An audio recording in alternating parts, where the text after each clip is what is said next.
Debate വിത്ത് സ്മൃതി പരുത്തിക്കാട്. തിങ്കളാഴ്ച മുതൽ പ്രിയദർശിനി ഓടിത്തുടങ്ങുകയാണ്.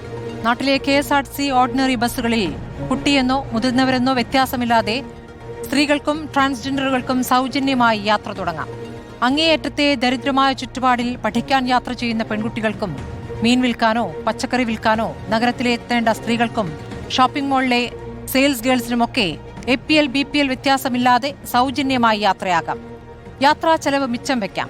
ഒരു ദിവസം 2 നേരം വേണ്ട യാത്രയിൽ മിച്ചം വയ്ക്കുന്നത് വീടിനായി നീക്കിവെക്കാം, അവനവന് വേണ്ടി നീക്കിവെക്കാം, ചെറിയ സ്വപ്നങ്ങൾക്ക് മുതൽക്കൂട്ടാക്കാം. പക്ഷേ KSRTCയുടെ നഷ്ടക്കണക്കുകൾ മുന്നോട്ട് വയ്ക്കുന്നവർക്ക് ഇതൊരു അധിക ബാധ്യതയാണ്. തെരഞ്ഞെടുപ്പ് വാഗ്ദാനങ്ങൾ ഓർഡിനറിയിൽ ഒതുക്കിയല്ലോ എന്ന പരിഹാസവുമുണ്ട്. സൗജന്യം നടുപൊഴിക്കുമെന്ന സ്വകാര്യ ബസ് ഉടമകളുടെ പരിദേവനമുണ്ട്. പക്ഷേ നഷ്ടത്തിന്റെ കണക്ക് മാസം 70 കോടിയെന്ന് വ്യക്തമാക്കിക്കൊണ്ട് തന്നെ വിശദീകരിക്കപ്പെട്ട പദ്ധതി ആദ്യ 100 ദിവസങ്ങളിൽ ഓർഡിനറിയിൽ നടപ്പാക്കി പിന്നീട് മറ്റു സർവീസുകളിലേക്ക് ആലോചിക്കും എന്നാണ് മുഖ്യമന്ത്രി ഇന്ന് വ്യക്തമാക്കിയത്. എല്ലാ സർവീസുകളും ലാഭേച്ഛയോടെ നടപ്പാക്കേണ്ടതാണോ? സാമൂഹ്യനീതിയിൽ ഊന്നിയുള്ള പരിഷ്കാരം നയമാറ്റത്തിലൂടെ നടപ്പാക്കാനൊരുങ്ങുമ്പോൾ തുടക്കത്തിലെ എതിർപ്പുന്നയിക്കുന്നതിലെ രാഷ്ട്രീയം എന്താണ്? സ്ത്രീ ശാക്തീകരണത്തിന്റെ ആദ്യ ചുവടുവയ്പായി സ്ത്രീകളുടെ സൗജന്യ യാത്രയെ കാണണോ? പ്രിയദർശിനി പ്രിയമാകുമോ എന്നതാണ് ചോദ്യം.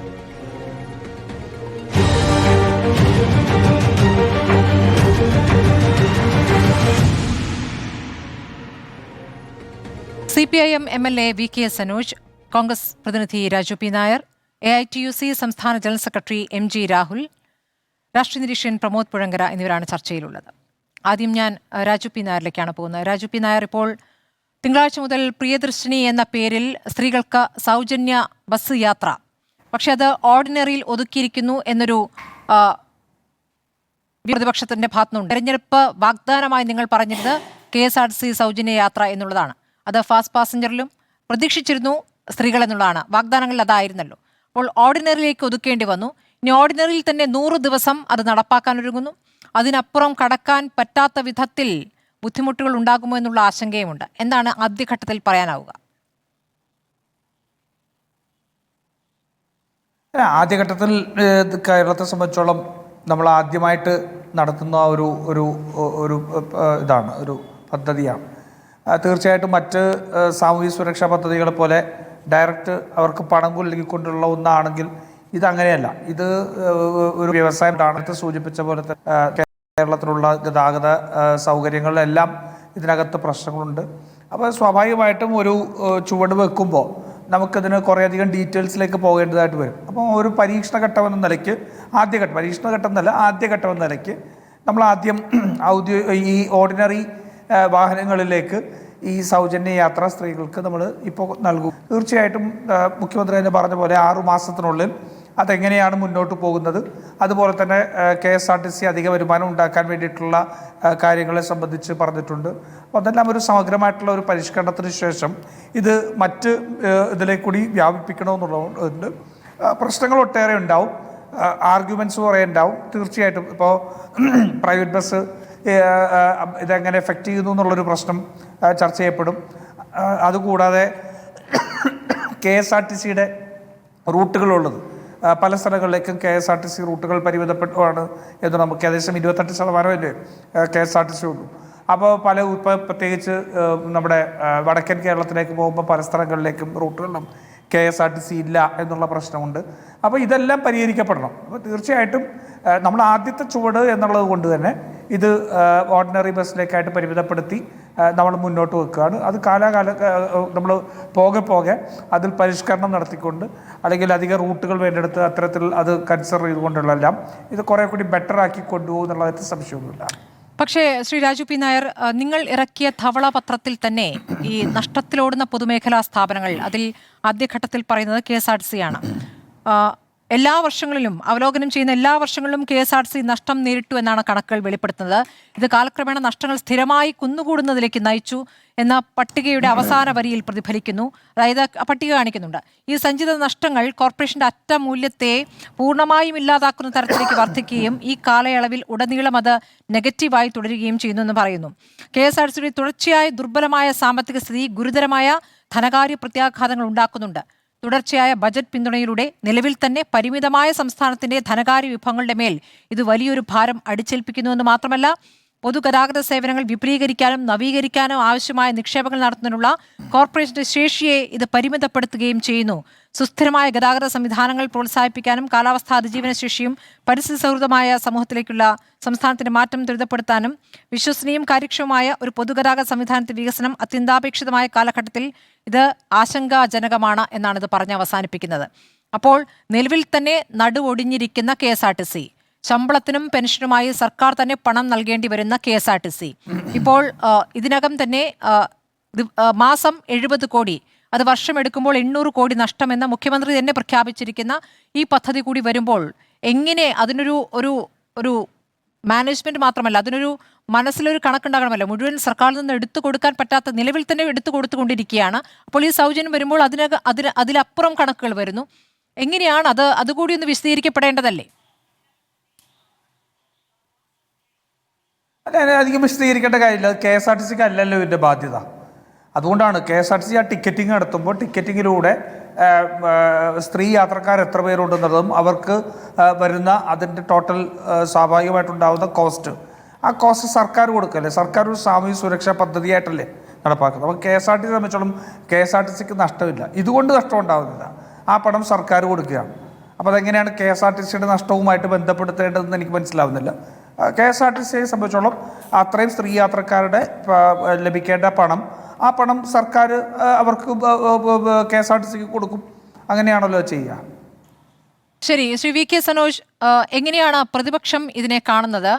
ഒരു സാമൂഹ്യ നീതിയിൽ ഊന്നിക്കൊണ്ടുള്ള ഒരു വലിയ പദ്ധതി എന്ന നിലയ്ക്കാണ് ഇത്. തെരഞ്ഞെടുപ്പ് വാഗ്ദാനമായിരുന്നു. 5 ഗ്യാരണ്ടികളിൽ ഏറ്റവും പ്രധാനപ്പെട്ട ഗ്യാരണ്ടിയായിരുന്നു അത്. ഒരു തരത്തിൽ രാഹുൽ ഗാന്ധി പ്രഖ്യാപിച്ചു പോയി, ഇവിടെ നടപ്പാക്കേണ്ടി വന്നു എന്ന രൂപത്തിലുള്ള വ്യാഖ്യാനങ്ങളുണ്ട്. പക്ഷേ ആ പ്രഖ്യാപനം അത് നടപ്പാക്കാനൊരുങ്ങുന്നു. അത് ഓർഡിനറി ബസ്സുകളിൽ തുടങ്ങുന്നു. ആദ്യഘട്ടം എന്ന നിലയ്ക്കാണ് ഇന്ന് മുഖ്യമന്ത്രി വിശദീകരിച്ചത്. അത് സ്ത്രീ ശാക്തീകരണത്തിനുതകുന്ന ഒരു പരിപാടിയായി അതിനെ കാണാൻ പറ്റില്ലേ? CPIM അതിനെ എങ്ങനെ കാണും?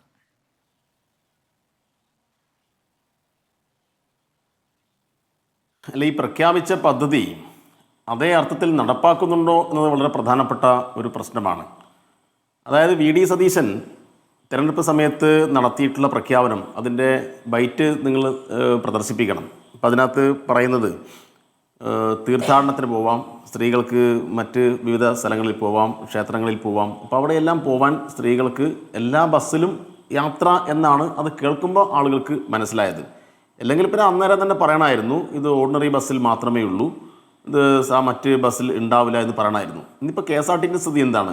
KSRTC വിവിധ വിഭാഗമാണല്ലോ. ഫാസ്റ്റ് പാസഞ്ചർ, സൂപ്പർ ഫാസ്റ്റ്, മിന്നൽ, അതുപോലെ തന്നെ ഈ ഇലക്ട്രിക് ബസ് വേറെയുണ്ട്. അതുകൂടാതെ നമ്മുടെ ഈ പുതിയ സ്വിഫ്റ്റുമായി ബന്ധപ്പെട്ട സ്വിഫ്റ്റ് ബസ്. അപ്പോൾ ഇങ്ങനെയൊക്കെയുള്ള നിരവധി ബസ്സുകളാണ്. അപ്പം അതിനകത്തൊന്നും പ്രത്യേകിച്ച് പിന്നെ സൗജന്യ യാത്ര അനുവദിക്കുന്നില്ല. അപ്പോൾ വളരെ കുറച്ച് ഓർഡിനറി ബസ്സുകളിൽ മാത്രമാണ് ഈ യാത്രാ സൗജന്യം ഉള്ളത്. അപ്പോൾ യഥാർത്ഥത്തിൽ ഇലക്ഷൻ സമയത്ത് സ്ത്രീകളെ ആകെ മുൻനിർത്തിക്കൊണ്ട് നടത്തിയിട്ടുള്ള ഒരു പ്രഖ്യാപനം, അത് ആ അർത്ഥത്തിലേക്ക് വരുന്നില്ല എന്നുള്ളത് ഈ ചർച്ച കേൾക്കുന്ന ഏതൊരാൾക്കും മനസ്സിലാവുമല്ലോ. അപ്പോൾ യഥാർത്ഥത്തിൽ എന്താ സംഭവിച്ചത്? വോട്ടിന് വേണ്ടി ഒരു വാഗ്ദാനം നൽകി ആ വാഗ്ദാനം പാലിക്കാതിരിക്കുന്ന നിലയാണ് ഇപ്പോൾ ഉള്ളത്. അപ്പോൾ അക്ഷരാർത്ഥത്തിൽ ആളുകളെ പറ്റിച്ച ഒരു ഗവൺമെൻറ്റായിട്ട് ഈ ഗവൺമെൻറ് തുടക്കം മുതൽ മാറുകയാണ്. അങ്ങനെ ശ്രീ VK സനോജ് ആദ്യഘട്ടം എന്ന് കൂടി വാർത്താ സമ്മേളനത്തിൽ വിശദീകരിക്കുന്നില്ലേ? കഴിഞ്ഞിട്ടില്ല എന്ന് ചുരുങ്ങിയ ദിവസങ്ങൾക്കുള്ളിൽ തന്നെ കാണുകയാണ്. അല്ല, ആദ്യഘട്ടം എന്ന് വിശദീകരിക്കുന്നില്ലേ? അത് അല്ല, വാർത്താ സമ്മേളനത്തിൽ എന്താ? അല്ല, അത് തന്നെയാണ് പറഞ്ഞത്. ആദ്യം പറഞ്ഞു 15-ാം തീയതി, കഴിഞ്ഞ മാസം 15-ാം തീയതി മുതൽ എന്ന് പറഞ്ഞു. പിന്നീട് ഒരു ഘട്ടം കഴിഞ്ഞപ്പോൾ ഈ മാസം 15 എന്ന് പറഞ്ഞു. ഈ മാസം 15 ആവുമ്പോൾ എന്താ പറയുന്നത്? ഓർഡിനറി ബസ്സിൽ എന്ന് പറയുന്നു. ഞാൻ ചോദിക്കുന്നത്, ഇത് വളരെ ആലോചനയ്ക്ക് ശേഷമാണല്ലോ ഈ പ്രകടന പത്രിക തയ്യാറാക്കുക. അപ്പോൾ എന്തുകൊണ്ട് പ്രകടന പത്രിക തയ്യാറാക്കുമ്പോൾ തന്നെ ജനങ്ങൾക്കിടയിൽ ഒരു തെറ്റിദ്ധാരണ ഇല്ലാത്ത വിധത്തിൽ ഓർഡിനറി ബസ്സുകളിൽ യാത്രാ സൗജന്യം എന്ന് പറഞ്ഞുകൂടായിരുന്നു എന്ന് ചോദിച്ചാൽ അത് തെറ്റാണോ? ശരി, അപ്പോൾ അല്ല, പ്രകടന പത്രികയിലെ വാഗ്ദാനം മലബാർ മേഖലയിൽ നിന്ന് ഓർഡിനറി ബസ്സിന്റെ എണ്ണം വളരെ കുറവാണ്. ആളെ പറ്റിച്ചു. അതാണ് അതിൽ ചുരുക്കി, അതിൽ വേറെ വിശദീകരിക്കാനൊന്നുമില്ല. വലിയ വാഗ്ദാനം കൊടുക്കുക, ആ വാഗ്ദാനം ആളുകൾ ഇങ്ങനെ ചോദിക്കുമ്പോൾ അതും ഇതും പറഞ്ഞ് തടി തപ്പുക, എന്നിട്ട് അത് നോക്കട്ടെ ഇത് നോക്കട്ടെ ഈ മാസം മുതൽ ഇങ്ങനെ ആവട്ടെ എന്നൊക്കെ പറയാണ്. അപ്പോൾ ഇത് ഇലക്ഷൻ സമയത്ത് ഒരു വലിയ വാഗ്ദാനം നൽകി വോട്ട് വാങ്ങിയിട്ട് അവരെ പറ്റിക്കുന്ന പരിപാടിയാണ് പച്ച മലയാളത്തിൽ പറഞ്ഞാൽ. അതിൽ കൂടുതലൊന്നും പറയാനില്ല. ശരി, അങ്ങനെയാണെങ്കിൽ ശ്രീ വി കെ സനോജ്, ഇപ്പോൾ ഈ ക്ഷേമ പെൻഷനുകളുടെ കാര്യത്തിലും നിങ്ങൾ പ്രകടന പത്രിക ഈ വർഷത്തെയല്ല കഴിഞ്ഞ 2021 ക്ഷേമ പെൻഷനുകളുടെ കാര്യത്തിലും നിങ്ങൾ വാഗ്ദാനം ചെയ്ത കണക്കിലേക്ക് എത്തുന്നത് ഏത് ഘട്ടത്തിലായിരുന്നു? തുടക്കം മുതൽ തന്നെ ആ വാഗ്ദാനം ചെയ്ത കണക്കിലേക്ക് നിങ്ങൾ എത്തുന്നുണ്ടായിരുന്നു? അവസാന ഘട്ടത്തിലല്ലേ അത് സംഭവിച്ചത്? അപ്പോൾ തുടക്കത്തിൽ തന്നെ ഇത് സർക്കാർ വന്ന് ചുരുങ്ങിയ ദിവസത്തിനകം തന്നെ പറഞ്ഞ പൂർണ്ണമായ രൂപത്തിലേക്ക് അത് വരണമോ? അത് ഇന്ന് മുഖ്യമന്ത്രി വാർത്താ സമ്മേളനത്തിൽ ആവർത്തിച്ച് ചോദിക്കുന്നു, തുടങ്ങിയിട്ടല്ലേ ഉള്ളൂ എന്ന് ചോദിക്കുന്നുണ്ട്. അപ്പോൾ തിരിച്ച് നിങ്ങളോടും ആ ചോദ്യം ചോദിച്ചാൽ അതിനെന്താണ് മറുപടി? അങ്ങനെ അത് ഞാൻ പറയാം. അതായത് പ്രകടന പത്രികയിൽ പറയുന്നത് എന്താണ്? പെൻഷൻ 3000 രൂപയാക്കി വർദ്ധിപ്പിക്കും, അല്ലെങ്കിൽ 2500 ആക്കി വർദ്ധിപ്പിക്കും, അല്ലെങ്കിൽ പെൻഷൻ വർദ്ധിപ്പിക്കും, 2000 ആക്കി വർദ്ധിപ്പിക്കും എന്നൊക്കെയാണ് പറയുന്നത്. അതുപോലെയല്ലോ, ഇത് അടുത്ത മാസം 15-നകം 15ഓടുകൂടി ഇത് പ്രാബല്യത്തിൽ വരും എന്നാണ് പറഞ്ഞത്. അപ്പോൾ വളരെ കൃത്യമായിട്ട് ഇത് എന്നാൽ പിന്നെ അന്ന് പറഞ്ഞാൽ പോരായിരുന്നോ? ഇത് ഓർഡിനറി ബസ്സിൽ മാത്രമേ ഉള്ളൂ എന്ന് പറഞ്ഞാൽ പോരായിരുന്നോ? അതിന് പകരം പിന്നെ നിങ്ങൾക്ക് തീർത്ഥാടനത്തിന് പോവാം, വേളാങ്കണ്ണി പോവാം, അവിടെ പോവാം, ഇവിടെ പോവാം എന്നൊക്കെ പറഞ്ഞ് പാവപ്പെട്ട നമ്മുടെ നാട്ടിലെ സ്ത്രീകളോട് എന്തിനാണ് ഇങ്ങനെ ഒരു ചതി ചെയ്യുന്നത്? അത് ആവശ്യമില്ലല്ലോ. അപ്പോൾ 15-ാം തീയതി മുതൽ നിങ്ങൾക്ക് ഇഷ്ടപ്പെട്ട സ്ഥലത്തെല്ലാം നിങ്ങൾക്ക് KSRTCയിൽ കയറി യാത്ര ചെയ്യാം എന്നാണ് ആ പ്രസ്താവന കേൾക്കുന്ന ഏതൊരാൾക്കും മനസ്സിലാവുക. ശരിക്കത് മനസ്സിലാവാത്തതുകൊണ്ടാണോ അല്ലെങ്കിൽ മനസ്സിലാവാത്ത പോലെ അഭിനയിക്കുന്നതാണോ എന്ന് എനിക്കറിയില്ല. ഞാനത് ചോദ്യങ്ങളായിട്ട് ചോദിക്കുകയാണ് ചെയ്യുക. ഞാൻ ചോദ്യങ്ങളായിട്ട് ചോദിക്കുകയാണ് ചെയ്യുക. ഞാനൊന്ന് ശ്രീ പ്രമോദ് പുഴങ്കരിയിലേക്ക് പോകുന്നതിന് മുമ്പ് ശ്രീ രാജു പി നായർ അതിനൊരു മറുപടി നൽകുക. അതായത് മലബാറിൽ 28% ഉള്ളൂ ഈ ഓർഡിനറി സർവീസ്. അപ്പോൾ അത് അവിടെയുള്ള സ്ത്രീകൾക്കത് ഉപയോഗപ്പെടില്ല. അപ്പോൾ തുല്യനീതി അല്ലെങ്കിൽ സാമൂഹ്യനീതി എന്നതാണ് ഉദ്ദേശിക്കുന്നതെങ്കിൽ ഒരു ഭാഗത്തെ ഒരു പ്രദേശത്തെ സ്ത്രീകൾക്കത് നഷ്ടമാകുന്നു എന്നൊരു ചോദ്യം പ്രധാനമായി ഉന്നയിക്കപ്പെടുന്നുണ്ട്. അല്ല, ആ ചോദ്യം തീർച്ചയായിട്ടും പ്രസക്തമാണ്. തീർച്ചയായിട്ടും നമ്മളെ സംബന്ധിച്ചോളം KSRTCയുടെ സർവീസുകൾ, റൂട്ടുകൾ, ഷെഡ്യൂളുകൾ വർദ്ധിപ്പിക്കേണ്ടതായിട്ട് വരും. അത്തരത്തിൽ പ്രത്യേകിച്ച് ഗ്രാമീണ മേഖലയിൽ, കാരണം ഈ പദ്ധതി ഏറ്റവും കൂടുതൽ ഗുണം ചെയ്യേണ്ടത് ഗ്രാമീണ മേഖലയിൽ. അങ്ങനെയുള്ളിടത്ത് നമ്മൾ കാലികമായ മാറ്റം കൊണ്ടുവരേണ്ടി വരും, സംശയമില്ല. അതെല്ലാം നടത്തിയതിന് ശേഷം ചെയ്യാൻ വേണ്ടിയിട്ട് എന്ന് പറഞ്ഞ് നമുക്ക് നിൽക്കാൻ പറ്റില്ലല്ലോ. പിന്നെ CPM ഇതിനൊന്നും കാരണം കോൺഗ്രസ് ഇത്തരത്തിലൊരു ഗ്യാരണ്ടി മുന്നോട്ട് വെച്ചപ്പോൾ അതിനെ പല രീതിയിൽ അതിൻ്റെ പ്രായോഗികത പറഞ്ഞ് വിമർശിച്ചവരാണ് അവർ. ഇപ്പോൾ അതുകൊണ്ട് അതിനകത്ത് എന്തെങ്കിലും പറയുന്നത്, എന്തായാലും 30 ദിവസമായ ഗവൺമെൻറ് ഇതെല്ലാം പഠിച്ചതിന് ശേഷം നടത്തണമെന്നൊക്കെ പറയുന്നത് സനോജ് ഒറ്റ കാര്യം ആലോചിച്ചാൽ മതി. 2021 2000 രൂപ 2500 രൂപ പെൻഷനാക്കുമെന്ന് പറഞ്ഞതിന് ശേഷം 4.25 കൊല്ലം ഒന്നും ചെയ്യാതിരുന്ന തെരഞ്ഞെടുപ്പിന് തൊട്ടു മുമ്പ് പെൻഷൻ വർദ്ധിപ്പിച്ച പരിപാടി അല്ല ഞങ്ങളുടേത്.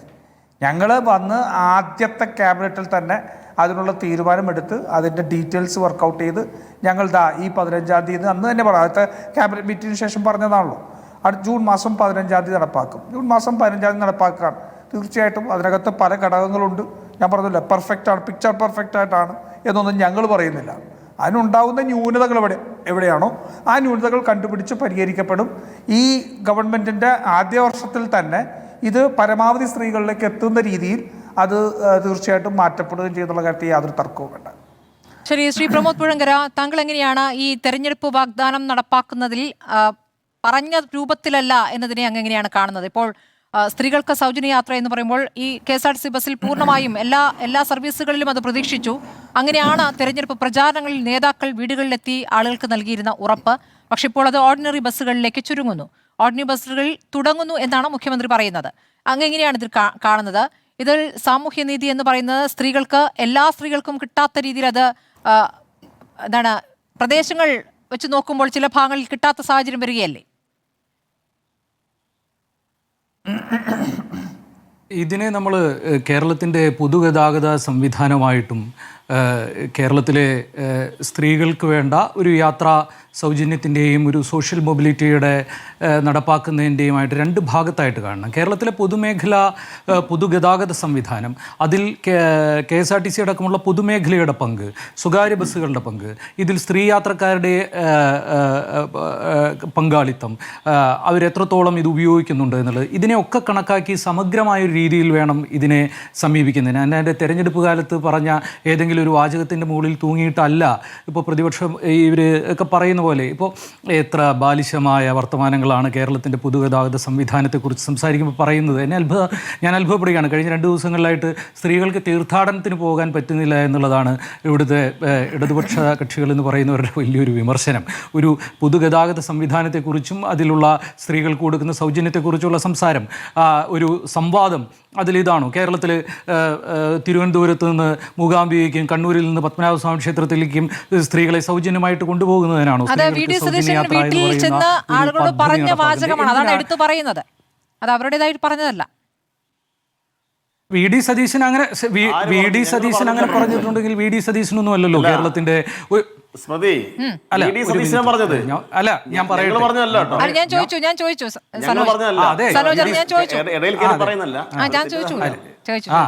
ഇടതുപക്ഷം പറഞ്ഞിട്ടില്ല. ശരി പറഞ്ഞു. ഇല്ല, അത് തന്നെയാണ് ഞാനും സനോജ്, അത് തന്നെയാണ് ഞാനും പറഞ്ഞത്. വി ഡി സതീശൻ അങ്ങനെ പറഞ്ഞിട്ടുണ്ടെങ്കിൽ, തെരഞ്ഞെടുപ്പ് കാലത്ത് അങ്ങനെ പറഞ്ഞിട്ടുണ്ടെങ്കിൽ അത് നടപ്പാക്കരുത് എന്ന് പറയേണ്ട ആളുകളാണ് നമ്മൾ. കാരണം എന്താ, സ്ത്രീകൾക്ക് തീർത്ഥാടനത്തിന് പോകുന്നതിനും അല്ലെങ്കിൽ വേറെ എങ്ങോട്ടെങ്കിലും പോകുന്നതിനും അങ്ങനെയല്ല ഈ സ്ത്രീകളുടെ സൗജന്യയാത്രയെക്കുറിച്ച് നമ്മൾ കാണേണ്ടത്. ഇത് എങ്ങനെയാണ്, അതൊരു സ്ട്രക്ചറൽ മൊബിലിറ്റി ഷിഫ്റ്റാണ് കൊടുക്കുന്നത്. ഏത് വിഭാഗത്തിൽപ്പെട്ട സ്ത്രീകൾക്കാണ് ഇത് ഉപയോഗപ്പെടുന്നത് എന്നുള്ളതാണ്. ഇത് ലക്ഷറി ബസ്സുകളിലോ ദീർഘദൂര ബസ്സുകളിലോ പോകേണ്ട തരം യാത്രകൾക്കുള്ള ഒന്നല്ല സ്ത്രീകളുടെ സൗജന്യ യാത്ര കൊണ്ട് ഉദ്ദേശിക്കുന്നത്. അത് സ്ഥിരം യാത്ര ചെയ്യുന്ന, ദൈനംദിന യാത്രകൾക്ക്, തൊഴിലിടങ്ങളിലേക്ക് യാത്ര ചെയ്യുന്ന, വരുമാനം കുറവുള്ള സ്ത്രീകൾക്ക് വേണ്ടിയിട്ടാണ്. അല്ലാതെ 1 ലക്ഷവും 1.5 ലക്ഷവും ശമ്പളം വാങ്ങുന്ന ഒരു ഹയർ സെക്കൻഡറി സ്കൂൾ ടീച്ചർക്കോ ഒരു കോളേജ് അധ്യാപികയ്ക്കോ വേണ്ടിയല്ല ഇത് കൊടുക്കുന്നത്. വാസ്തവത്തിൽ അവർക്കത് കൊടുക്കേണ്ട ആവശ്യം പോലുമില്ല. എന്ന് മാത്രമല്ല, അത്തരത്തിലുള്ള ആളുകളെ എങ്ങനെയാണ് ഇതിൽ നിന്ന് ഫിൽട്ടർ ചെയ്യേണ്ടത് എന്ന് പോലും സർക്കാർ ആലോചിക്കണം. അത്തരത്തിലുള്ള ആവശ്യങ്ങൾ ഉന്നയിക്കണം. ഉത്തരവാദിത്തമുള്ള ഒരു സിവിൽ സൊസൈറ്റി, എല്ലാ സ്ത്രീകൾക്കും എന്നാണല്ലോ, അതിൽ സാമ്പത്തിക വ്യത്യാസമില്ല. അതെ അല്ല ഒരു അത് വേണമെന്ന ആവശ്യക്കാരനാണ്. 1.5 ലക്ഷം വരുമാനമുള്ള ഒരാൾക്ക് സർക്കാർ സബ്സിഡിയിൽ അങ്ങനെ യാത്ര ചെയ്യേണ്ട. അപ്പോൾ ഡൽഹിയിൽ എനിക്ക് തോന്നുന്നത് അങ്ങനെ ഒരു സംവിധാനമുണ്ട്. അതായത് നിങ്ങൾക്ക് വേണമെങ്കിൽ ടിക്കറ്റ് എടുക്കാം എന്നുള്ള ഒരു സംവിധാനമുണ്ട്. പിങ്ക് ടിക്കറ്റ് എന്നുള്ളതിന് പുറമെ നിങ്ങൾക്ക് വേണമെങ്കിൽ ടിക്കറ്റ് എടുത്ത് യാത്ര ചെയ്യാം. അതിൻ്റെ മറ്റൊരു ഘട്ടത്തിൽ ആലോചിക്കേണ്ടതാണ്. ഇത് എങ്ങനെയുള്ള ആളുകൾക്കാണ് ഇത് ഈ സ്ട്രക്ചറൽ ഷിഫ്റ്റ്? ഇപ്പോൾ കർണാടകത്തിൽ ഇത് നടപ്പാക്കിയതിൻ്റെ സ്റ്റഡീസിൽ എന്താ കാണിക്കുന്നത്? കർണാടകത്തിൽ അതിൻ്റെ സാമ്പത്തിക ബാധ്യത എന്നുള്ളത് മാറ്റി നിർത്തിയാൽ അതിനെക്കുറിച്ച് നമുക്ക് ചർച്ച ചെയ്യാം. എന്താണ് കാണിക്കുന്നത്? സ്ത്രീകളുടെ റൈഡർഷിപ്പ് ഏതാണ്ട് 62% സ്ത്രീകൾ ഏത് തരത്തിലാണ് ആ റൈഡർഷിപ്പ് കൂടുന്നത്? താലൂക്കുകളിൽ നിന്നും പഞ്ചായത്തുകളിലേക്കുള്ള യാത്രകളിലും അതുപോലെ തന്നെ അർബൻ ഏരിയകളിൽ തന്നെ, അത് ഇപ്പോൾ ഡൽഹിയിലായാലും ഒക്കെ ലോവസ്റ്റ് ഇൻകം ഗ്രൂപ്പിലുള്ള ആളുകൾ ദൈനംദിന യാത്രയ്ക്ക് വേണ്ടിയാണ് ഇതിന് ഉപയോഗിക്കുന്നത്. ഒരു സ്ത്രീയുടെ ഉദാഹരണത്തിന് ഇപ്പോൾ സ്ത്രീകളുടെ സാക്ഷരതയെക്കുറിച്ച് നമ്മൾ പറയുമ്പോൾ എങ്ങനെയാണ് സ്ത്രീകളുടെ സാക്ഷരതയും സ്ത്രീകളുടെ വിദ്യാഭ്യാസ നിലവാരം വർദ്ധിക്കുന്നതും കുടുംബങ്ങളുടെയും കുട്ടികളുടെയും ആരോഗ്യവുമായിട്ടും അവയുടെ പഠന നിലവാരവുമായിട്ടും സെക്യൂരിറ്റി ആയിട്ട് നേരിട്ട് ബന്ധിപ്പിക്കുന്ന അന്താരാഷ്ട്ര കണക്കുകളൊക്കെ സൂചിപ്പിക്കുന്നത് അതാണ്. അത്തരത്തിലുള്ള ഒരു തരത്തിലുള്ള എംപവർമെൻറ്റും സോഷ്യൽ മൊബിലിറ്റിയും സ്ത്രീകൾക്കും സമൂഹത്തിനും ഉണ്ടാകുന്നു എന്നുള്ളതാണ് ഇതിൻ്റെ ഗുണം. അപ്പോൾ അതിനെ എങ്ങനെയാണ് ഭദ്രമാക്കി കൊണ്ടുവരിക ഈ സ്കീമിലൂടെ എന്നാണ് നമ്മൾ കാണേണ്ടത്. മറ്റൊന്ന്, ഇത് കേരളത്തിലെ പൊതുഗതാഗത സംവിധാനത്തിൽ എങ്ങനെ പ്രതിഫലിക്കുമെന്ന്. ഇപ്പോൾ മലബാറിൽ വടക്കൻ ജില്ലകളിൽ, ഇപ്പോൾ തൃശ്ശൂർ തൊട്ട് അങ്ങോട്ട് നമ്മൾ നോക്കിക്കഴിഞ്ഞാൽ KSRTCയുടെ ഓർഡിനറി ബസ്സൊക്കെ വളരെ ചുരുങ്ങിയതാണ്. ഒരു കണക്ക് എനിക്ക് തോന്നുന്നത്, ഇതിൻ്റെ ഓർഡിനറി സർവീസുകളുടെ 1/3 ഓടുന്നത് കൊല്ലം, തിരുവനന്തപുരം ജില്ലകളിലാണ് ഇതിൻ്റെ ഭൂരിഭാഗം സർവീസുകളും ഓടുന്നത്. ഇത് അങ്ങനെയാണ് ഓർഡർ വരുന്നത്. അപ്പോൾ ആരാ ഇതിന് ഉത്തരവാദി? കഴിഞ്ഞ 10 കൊല്ലം, ഒരു കൊല്ലത്തിൽ ഒരു 50 സർവീസ് കൂടുതലിടാൻ ഇടതുപക്ഷ സർക്കാർ തയ്യാറായിരുന്നെങ്കിൽ വടക്കൻ ജില്ലകളിൽ 500 സർവീസ് ആകുമായിരുന്നില്ലേ? ഇത് വടക്കൻ ജില്ലകളോട് കാലാകാലങ്ങളായിട്ട് അവിടെ KSRTC സർവീസ് പ്രൊപ്പോർഷനേറ്റ് ആയിട്ട് കൊടുക്കുന്നതിലും, KSRTC മാത്രമല്ല മറ്റു പല കാര്യങ്ങളിലുമുള്ള ഒരു പ്രശ്നമുണ്ട്. അത് മറ്റൊരു വിഷയമാണ്. അപ്പോൾ അതിനെ ഈ ജൂൺ മാസം തൊട്ട് തുടങ്ങിയ ഒരു പ്രശ്നമല്ല വടക്കൻ ജില്ലകളിലെ KSRTC സർവീസിൻ്റെ ഡെഫിഷ്യൻസി എന്ന് പറയുന്നത്. അത് പരിഹരിക്കണം. അത് പരിഹരിക്കുന്നതിലെ മറ്റൊരു പ്രശ്നം എന്താ? കേരളത്തിലെ പൊതുഗതാഗത സംവിധാനത്തെക്കുറിച്ചുള്ള ഒരു ചർച്ചയുടെ കൂടി ഭാഗമായിട്ടാണ് അതിനെ കാണേണ്ടത്. എങ്ങനെയാണ് ആ പൊതുഗതാഗത സംവിധാനത്തിൻ്റെ ചർച്ചയുടെ ഭാഗമായിട്ട് കാണുക? ഇപ്പോൾ കേരളത്തിൽ ഏതാണ്ട് 35,000, ഒരു പീക്ക് ടൈമിൽ 35,000-ഓളം ഉണ്ടായിരുന്ന പ്രൈവറ്റ് ബസ്സുകൾ 7,300 താഴെയായി. 7,000-നും 7,300-നും ഇടയ്ക്കാണ് അതിൻ്റെ കണക്ക്. ബസ്സുകളുടെ റൈഡർഷിപ്പ് ഒരു 4 ഏതാണ്ട് എത്രയായിട്ട് കുറഞ്ഞു? ഒരു 13 ദശലക്ഷം എന്നുള്ളതിൽ നിന്ന് 6 ദശലക്ഷത്തോളമായിട്ട് കുറഞ്ഞു. ഇതിന് മറ്റൊരു വശം കൂടിയുണ്ട്. കേരളത്തിലെ പ്രൈവറ്റ് വെഹിക്കിൾസിൻ്റെ ഓണർഷിപ്പ് എന്ന് പറയുന്നത് ദേശീയ ശരാശരിയേക്കാളൊക്കെ എത്രയോ കൂടുതലാണ്. കേരളത്തിൽ 24 മറ്റോ ആണ്, ഏതാണ്ട് 24% കാറുകൾ ഓൺ ചെയ്യുന്ന ഹൗസ് ഹോൾഡ്സിൻ്റെ എണ്ണം, കുടുംബങ്ങളുടെ എണ്ണം. അതായത് കേരളത്തിൽ 4/1 വീടുകളിൽ പ്രൈവറ്റ് കാറുകളുണ്ട്, 65% വീടുകളിൽ 2 വീലേഴ്സ് ഉണ്ട്. അതായത് കേരളത്തിൻ്റെ ആളുകളുടെ യാത്രാ സംവിധാനം എന്ന് പറയുന്നത് പൊതുഗതാഗത സംവിധാനത്തിൽ നിന്നും സ്വകാര്യ വാഹനങ്ങളിലേക്ക് മാറുന്നു എന്നുള്ളൊരു ട്രെൻഡാണ് കാണിച്ചുകൊണ്ടിരിക്കുന്നത്. ഇത് മുഴുവൻ നമ്മൾ കണക്കിലെടുക്കേണ്ടതുണ്ട്. ഇത് കണക്കിലെടുത്തിട്ടാണ് സ്ത്രീകളുടെ യാത്രയെക്കുറിച്ച് പറയുന്നത്. അപ്പോൾ സ്ത്രീകൾക്ക് കൊട്ടിയൂർക്ക് യാത്ര ചെയ്യാൻ പറ്റിയില്ല, പത്മനാഭസ്വാമി ക്ഷേത്രത്തിലേക്ക് കണ്ണൂരിൽ നിന്ന് വരാൻ പറ്റിയില്ല, ഗുരുവായൂർ വന്ന് നിർമ്മാല്യം തൊഴാൻ പറ്റിയില്ല എന്നുള്ള നിസ്സാരവും ബാലിശവുമായ വാദങ്ങളിൽ നിന്നും കേരളത്തിൻ്റെ പൊതുഗതാഗത സംവിധാനത്തിലും സ്ത്രീകളുടെ മൊബിലിറ്റിയിലും ഇതെങ്ങനെ ഇടപെടും എന്നാണ് നോക്കേണ്ടത്. ഒരു കാര്യം കൂടി അതിൽ പറയേണ്ടതുണ്ട്. ഇപ്പോൾ ഫീമെയിൽ ലേബർ ഫോഴ്സ് പാർട്ടിസിപ്പേഷൻ, സ്ത്രീകളുടെ തൊഴിൽ പങ്കാളിത്തത്തിൽ സ്ത്രീകളുടെ റേറ്റ്, ഈ female labour force participation rate എത്രയാണ്? ദേശീയ ശരാശരിയേക്കാൾ കുറവാണ് കേരളം. അത് ഒരു വിചിത്രമായ കാര്യമാണ്. അത് ഇവിടുത്തെ ജെൻഡർ പാട്രിയാർക്കൽ ഇഷ്യൂസൊക്കെ വെച്ചിട്ടാണ് അതിന് മറ്റൊരു ഘടകം കൂടിയുണ്ട്. അഗ്രികൾച്ചറൽ ലേബറിലുള്ളത് കൊണ്ടാണ് സ്ത്രീകൾ മറ്റ് സ്ഥലങ്ങളിൽ തൊഴിൽ മേഖലയിൽ കൂടുതൽ പോകുന്നത്. ഇവിടെ കേരളത്തിൽ തൊഴിൽ മേഖലയിൽ പങ്കെടുക്കുന്ന സ്ത്രീകളുടെ വിഭാഗം ഏതാണ്? അവർ കൂടുതലും സാലറീഡ് ആയിട്ടുള്ള എംപ്ലോയീസും റെഗുലർ വേജസ് ഉള്ള എംപ്ലോയീസുമാണ്. അവർ യാത്ര ചെയ്യുന്ന തരം സ്ത്രീകളാണ്.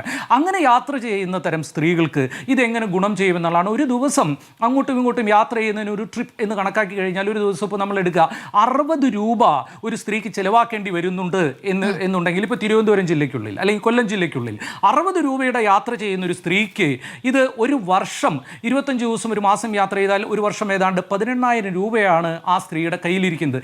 18,000 രൂപയുള്ള ഒരു സ്ത്രീ, സ്വന്തമായിട്ട് 18,000 രൂപയുള്ള കയ്യിലുള്ള സ്ത്രീ, നമ്മുടെ സമൂഹത്തിലെ ഒരു രീതി അനുസരിച്ച് ആ സ്ത്രീ അത് ഇൻവെസ്റ്റ് ചെയ്യുന്നത്, ഇത് ഐക്യരാഷ്ട്രസഭയുടെ യുനെസ്കോയുടെ ഒക്കെ പഠനങ്ങളിൽ നിങ്ങൾക്ക് കാണാവുന്നതാണ്. ആ സ്ത്രീ എവിടെയായിരിക്കും ഈ പണം ഇൻവെസ്റ്റ് ചെയ്യുക? അവരുടെ കുട്ടികളുടെ വിദ്യാഭ്യാസത്തിലും കുടുംബത്തിൻ്റെ ആരോഗ്യത്തിലുമാണ് പ്രാഥമികമായി സ്ത്രീകൾ ഇത് ഇൻവെസ്റ്റ് ചെയ്യുക. എന്നു മാത്രമല്ല, സ്ത്രീകളുടെ മൊബിലിറ്റി കൂടുന്നതോടുകൂടി സൊസൈറ്റിയിലെ, സമൂഹത്തിലെ, പൊതുരംഗത്തെ അവരുടെ ദൃശ്യത, വിസിബിലിറ്റി വർദ്ധിക്കുകയും അവരുടെ കോൺഫിഡൻസ് വർദ്ധിക്കുകയും ചെയ്യും. ഇത്തരം കുറേ ഘടകങ്ങൾ കൂടിയാണ്. തീർത്ഥാടനത്തിന് പോകുന്ന സ്ത്രീകൾ കാശ് കൊടുത്തു പോകണം, അവരെ സഹായിക്കുന്നതിന് വേണ്ടിയിട്ടുള്ളൊരു പദ്ധതിയല്ല ഇത്.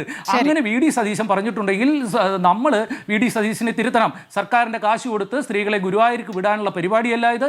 തൊഴിലെടുക്കുന്ന സ്ത്രീകൾക്ക്, വരുമാനം കുറഞ്ഞ സ്ത്രീകൾക്ക് അവരുടെ കുടുംബ വരുമാനം വർദ്ധിപ്പിക്കുന്നതിനും അവരുടെ സാമൂഹ്യമായ എംപവർമെൻറ്റിനും വേണ്ടി നടത്തുന്ന ഒരു പരിപാടിയാണത്. അതിൽ കേരളത്തിൻ്റെ പൊതുഗതാഗത രംഗത്തിൻ്റെ പ്രശ്നങ്ങൾ കൂടി സ്ത്രീകൾക്ക് തിങ്കളാഴ്ച മുതൽ നടപ്പാവുകയാണ്. അത് KSRTCക്ക് ഇതിനകം തന്നെ വലിയ നഷ്ടമായതുകൊണ്ട് കൂടുതൽ നഷ്ടത്തിലേക്ക് അത് നയിക്കുമെന്നുള്ള വാദങ്ങൾ ഒരു വശത്ത് വരുന്നുണ്ട്. പക്ഷേ സർക്കാർ അതിനായി പ്രത്യേക ഫണ്ട് നൽകുന്നു എന്നുള്ള കാര്യം മുഖ്യമന്ത്രി വ്യക്തമാക്കുന്നുണ്ട്.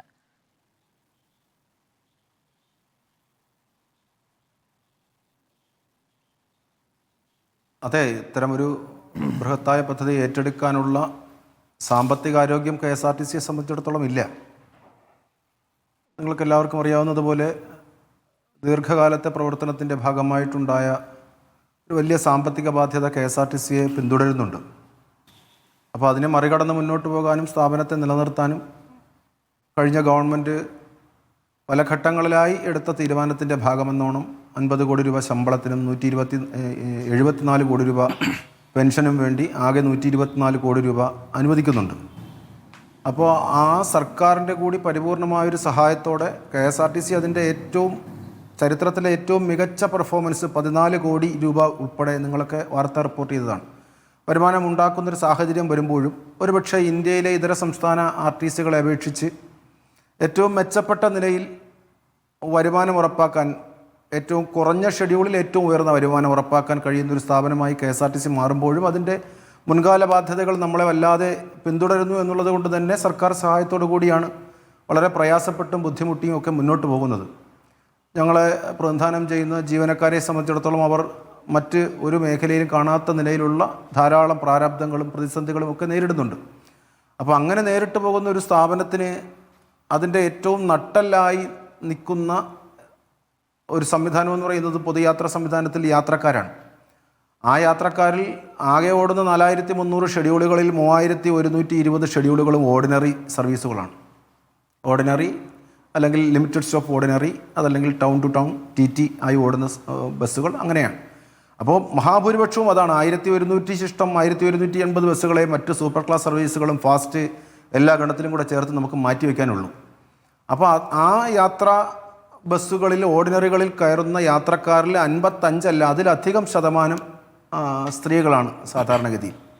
അപ്പോൾ അവർക്കൊരു യാത്രാ സൗജന്യം പ്രഖ്യാപിക്കുക എന്ന് പറഞ്ഞാൽ KSRTCക്ക് ഇപ്പോൾ വന്നുകൊണ്ടിരിക്കുന്ന വരുമാനത്തിൻ്റെ നേർപകുതിയിലധികം അത് നഷ്ടപ്പെടുന്നൊരു സാഹചര്യം വരുന്നു.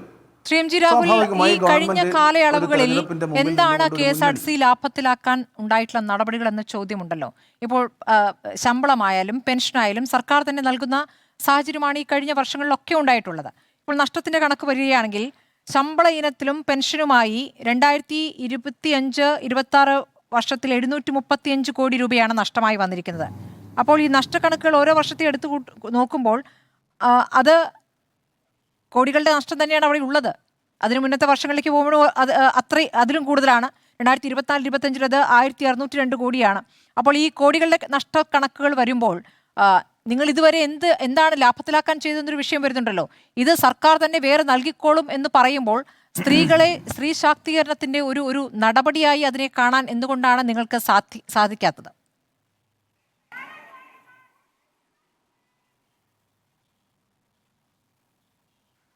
KSRTCയുടെ ഇവിടെ സൂചിപ്പിച്ചപ്പെട്ട നഷ്ടം അത് ഈ കാലയളവ് കൊണ്ടൊന്നും KSRTCയെ സംബന്ധിച്ചിടത്തോളം ഉണ്ടായതല്ല. 1965 KSRTC ആയി രൂപീകരിക്കുന്നത് വരെ അത് സംസ്ഥാന ഗവൺമെൻറ്റിൻ്റെ ഭാഗമായ ഒരു ഡിപ്പാർട്ട്മെൻ്റ് ആയിരുന്നു എന്ന് എല്ലാവർക്കും അറിയാം. 65 റോഡ് ട്രാൻസ്പോർട്ട് കോർപ്പറേഷൻ ആക്ടിൻ്റെ അടിസ്ഥാനത്തിൽ KSRTC ആയി മാറിയതിനു ശേഷം അന്നു മുതൽ ഇന്ന് വരെ ഉണ്ടായ ആകെയുള്ള നഷ്ടമാണ് നിങ്ങളിവിടെ സൂചിപ്പിക്കുന്ന നഷ്ടം. അതാണ് ഞങ്ങൾ കടമായി കൊടുത്തു തീർക്കാനുള്ള 2800-ഓളം വരുന്ന കോടി കൺസോർഷ്യം തുകയുടെ ഭാഗമായ നഷ്ടം. പൊതുവിലൊരു KSRTC ഒരു പൊതുമേഖലാ വ്യവസായം എന്ന നിലയിൽ നോക്കിക്കാണാൻ ഒരു ഗവൺമെൻറ്റുകൾക്കും പറച്ചിലിൽ ഗവൺമെൻറ് ഒരു വ്യവസായമായിരിക്കാം, പക്ഷേ നടത്തിപ്പിൽ അതൊരു സേവന മേഖലയായിട്ടാണ് മുന്നോട്ട് പോകുന്നത്. എവിടെയെങ്കിലും വെച്ച് അതിൻ്റെ സ്വഭാവത്തിലൊരു മാറ്റം വരുത്താൻ ആരെങ്കിലും സമ്മതിച്ചിട്ടുണ്ടോ? നിങ്ങൾ ആരെങ്കിലും സമ്മതിക്കുമോ? ഇത് ലാഭത്തിൽ പ്രവർത്തിക്കണം, ആളുള്ള റൂട്ടിൽ മാത്രം ഓടിക്കണം, ആളുള്ള സമയത്ത് മാത്രം ഓടിക്കണം എന്ന് തീരുമാനിച്ച് KSRTC തീരുമാനിച്ചാൽ നിങ്ങൾ ആരെങ്കിലും സമ്മതിക്കുമോ? അപ്പോൾ അത് ലാഭനഷ്ടം നോക്കാതെ, പ്രദേശ വ്യത്യാസമില്ലാതെ, ജനസാന്ദ്രത നോക്കാതെ, സമയക്ലിപ്തത നോക്കാതെ, രാവും പകലുമില്ലാതെ സർവീസ് നടത്തുന്ന ഒരു സേവന മേഖല എന്ന നിലയിൽ അതിനുണ്ടാകുന്ന ബാധ്യത, അത് ആ ഉത്തരവാദിത്വം നിർവഹിക്കുന്നത്, അങ്ങനെ സർവീസ് നടത്തുന്നത് KSRTCക്കോ തൊഴിലാളിക്കോ ജീവനക്കാർക്കോ സംഘടനകൾക്കോ ഒന്നും വേണ്ടിയല്ല. നാടിന് വേണ്ടിയാണ്, ജനങ്ങൾക്ക് വേണ്ടിയാണ്, ഗവൺമെൻറ്റിൻ്റെ പ്രതിബദ്ധത ഉറപ്പാക്കാൻ വേണ്ടിയാണ്. സ്വാഭാവികമായി അതുമൂലം ഉണ്ടാകാവുന്ന സാമ്പത്തിക പ്രതിസന്ധിയാണ് ഞങ്ങളെ സംബന്ധിച്ചിടത്തോളം ഉള്ളത്. ഒരു ഉൽപ്പന്നത്തിന് വില നിശ്ചയിക്കുന്നത് ഉൽപ്പാദന ചെലവിന് ആനുപാതികമായിട്ടാണ്. KSRTCയുടെ ഉൽപ്പന്നം പൊതുയാത്ര പ്രദാനം ചെയ്യുക എന്നതാണ്. ആ പൊതുയാത്രയ്ക്ക് 1 കിലോമീറ്ററിന് KSRTCക്ക് ചിലവാകുന്നതിന് ആനുപാതികമായി ബസ് നിരക്ക് നിശ്ചയിക്കാൻ KSRTCക്ക് എവിടെയെങ്കിലും അധികാരം ആരെങ്കിലും തന്നിട്ടുണ്ടോ? ആരും തന്നിട്ടില്ല. മിൽമ പാലിന് വില കൂടിയാൽ ചായയ്ക്ക് വില കൂടും ശ്രുതി. പക്ഷേ ഡീസലിന് 5 തവണ വില കൂടിയിട്ടും KSRTCയുടെ ബസ് ചാർജ് 10 രൂപയെ നിൽക്കുന്നല്ലേ ഉള്ളൂ, മാറിയിട്ടില്ലല്ലോ. എത്ര കാലം ഇങ്ങനെ കൂടിയിട്ടുണ്ട്? ടയറിൻ്റെ വില കൂടുമ്പോൾ KSRTCയുടെ യാത്രാ നിരക്ക് വർദ്ധിപ്പിക്കാൻ ഒക്കുമോ? സ്പെയർ പാർട്സും ഇൻഷുറൻസിനും ഒക്കെ കേന്ദ്ര ഗവൺമെൻറ് വില വർദ്ധിപ്പിക്കുമ്പോഴും നികുതി വർദ്ധിപ്പിക്കുമ്പോഴും അങ്ങനെ ബസ് ചാർജ് വർദ്ധിപ്പിക്കാൻ ഒക്കുമോ? ലാഭേച്ഛയില്ലാതെ പ്രവർത്തിക്കുന്ന പൊതുമേഖലാ സ്ഥാപനം അത് ഒരു സർവീസ് സംവിധാനമാണ് എന്ന് അങ്ങ് തന്നെ സമ്മതിക്കുകയാണ്. അങ്ങനെ അല്ല, അപ്പോൾ അങ്ങനെ ഒരു സർവീസിന്റെ ഭാഗമായി തന്നെ ഇതും ഒരു സർവീസ് ആണെന്നേ. സ്ത്രീ ശാക്തീകരണം എന്നുള്ളത് പ്രത്യേക സർവീസാണ്. അതൊരു നയമാറ്റത്തിന്റെ ഭാഗമായി ഒരു വലിയ ഷിഫ്റ്റ് അതിൽ സംഭവിക്കുകയാണ്. അതിന് ആ നിലയ്ക്ക് അംഗീകരിക്കുകയല്ലേ യഥാർത്ഥത്തിൽ വേണ്ടത്? സ്ത്രീകൾ വന്ന് സ്ത്രീകൾക്ക് സൗജന്യം നൽകുന്നതോടുകൂടി ഞങ്ങളിതാ കൂടുതൽ നഷ്ടത്തിലേക്ക് കൂപ്പുകുത്തുന്നു എന്ന് പറയേണ്ടതില്ലല്ലോ. നിങ്ങളുടെ ശമ്പളം, നിങ്ങളുടെ പെൻഷൻ ഇപ്പോൾ സർക്കാർ നൽകുന്നു, അധിക ബാധ്യത ഏറ്റെടുക്കുന്നു. ഇനി മാത്രമല്ല, ഈ നഷ്ടം നികത്താൻ വേണ്ടി കൂടുതൽ ഷെഡ്യൂളുകളുടെ കാര്യത്തിലും പരസ്യം നൽകുന്ന അടക്കമുള്ള കാര്യങ്ങൾ ആലോചിക്കാൻ തീരുമാനമായിട്ടുണ്ട്. അതും ഇപ്പോൾ ഗതാഗത മന്ത്രിയുമായുള്ള കൂടിയാലോചനയിൽ തീരുമാനമായെന്ന് മുഖ്യമന്ത്രി വിശദീകരിക്കുന്നുണ്ട്.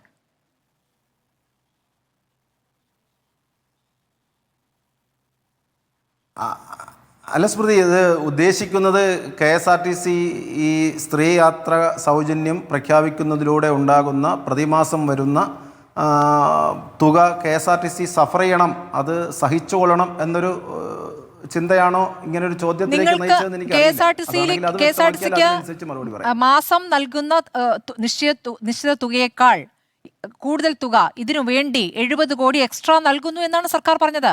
മുഖ്യമന്ത്രി എന്ന് പറഞ്ഞ ഒരു മാസം 70 കോടി, ഒരു വർഷം 800 കോടി ഇതിനായി നീക്കി വെക്കുന്നു എന്നാണ്. അപ്പോൾ നിങ്ങൾക്കായി പ്രത്യേകം ഒരു നഷ്ടം വരുന്നില്ല അത്? അല്ല, അതുകൊണ്ട് ഞങ്ങൾ ഈ സ്ത്രീ യാത്രാ സൗജന്യ പദ്ധതിയെ ഞങ്ങൾ സ്വാഗതം ചെയ്യുകയാണല്ലോ, ഞങ്ങൾ എതിർക്കുന്നില്ല. ഞങ്ങൾ ലിംഗവ്യത്യാസമില്ലാതെ കൊടുക്കണമെന്ന നിലപാടാണ് ഞങ്ങളെ സംബന്ധിച്ചിടത്തോളം. അതൊരു ക്ഷേമരാഷ്ട്ര സങ്കല്പത്തിന്റെ ഭാഗമാണ്. അതെങ്ങനെയാണ് സ്ത്രീപക്ഷ ചിന്തയാവുക? സ്ത്രീ ശാക്തീകരണം അല്ല, എല്ലാവർക്കും വേണമെന്ന് പറയുമ്പോൾ അതൊരു സ്ത്രീ വിരുദ്ധമായ നിലപാട് കൂടിയായി വേണമെങ്കിൽ വ്യാഖ്യാനിക്കാം. കാരണം അങ്ങനെ അവർക്ക് മാത്രം സൗജന്യം വേണ്ട, ഞങ്ങൾക്ക് കൂടി വേണം എന്ന രൂപത്തിൽ പുരുഷന്മാരും വരുന്നു. അങ്ങനെയാണല്ലോ പല വിഷയങ്ങളിലും വരാറുള്ളത്. അപ്പോൾ ഇതിലും അങ്ങ് പറയുന്നതിന്റെ വാദത്തെ അങ്ങനെ കാണേണ്ടി വരും. അല്ലല്ല, ഒരിക്കലും അതിനെ അങ്ങനെ തെറ്റായി വ്യാഖ്യാനിക്കേണ്ട. ഞങ്ങൾ പറയുന്നത് ഒരു ക്ഷേമരാഷ്ട്ര സങ്കല്പത്തിൻ്റെ ഭാഗമെന്നോണം പൊതുയാത്രാ സംവിധാനത്തെ ശക്തിപ്പെടുത്തുകയും ഈ ആഗോള താപനം ഉൾപ്പെടെയുള്ള സാമൂഹിക വിപത്തുകളെ ചെറുക്കാനും പൊതുയാത്രാ സംവിധാനത്തെ കൂടുതൽ ശക്തിപ്പെടുത്തേണ്ടത് ഭരണകൂടങ്ങളുടെ ഉത്തരവാദിത്തമാണ്, ഗവൺമെൻറ്റുകളുടെ ഉത്തരവാദിത്തമാണ്. അതിലേക്ക് കൂടുതൽ ആൾക്കാരെ എത്തിക്കുകയും സ്വകാര്യ വാഹനങ്ങളെ നിരത്തിൽ നിന്ന് ഒഴിവാക്കുകയും ചെയ്യണമെന്നുണ്ടെങ്കിൽ പൊതുയാത്രാ സംവിധാനത്തെ സബ്സിഡൈസ് ചെയ്തുകൊണ്ട്, ഗവൺമെൻറ് സബ്സിഡൈസ് ചെയ്തുകൊണ്ട് മുന്നോട്ട് കൊണ്ടുപോകും. അവിടെ ലിംഗപരമായ വ്യത്യാസമില്ലാതെ മുഴുവൻ പേരെയും ഉൾക്കൊള്ളാൻ കഴിയുമെന്നുണ്ടെങ്കിൽ ഉൾക്കൊള്ളണം. അതിനകത്ത് എവിടെയാണ് സ്ത്രീവിരുദ്ധത? അല്ല, അങ്ങനെ കഴിയുമെന്ന് പറഞ്ഞിട്ടില്ലല്ലോ. ഇത് അധിക ബാധ്യതയാണെന്നും സാമ്പത്തിക ചെലവാണെന്നും അറിഞ്ഞുകൊണ്ട് തന്നെ അത് ചെയ്യുകയാണ്. അതൊരു വാക്ക് പറഞ്ഞ് നടപ്പാക്കലാണ്. അതൊരു നിലപാടാണ്. സ്ത്രീ ശാക്തീകരണം എന്നൊരു നിലപാടാണ്. അത് ഇങ്ങനെ ഒരു പദ്ധതിയിലൂടെ സ്ത്രീകൾക്ക് ആ പണം മിച്ചം വെക്കാൻ കഴിയുന്നു എന്നുള്ളത് ഒരു നിലപാടാണ്. അതിനെ എങ്ങനെയാണ് എല്ലാവർക്കും കൊടുത്തിട്ട് ആ നിലപാടിലേക്ക് വരുമെന്ന് അതിനെ ചുരുക്കി കാണുക?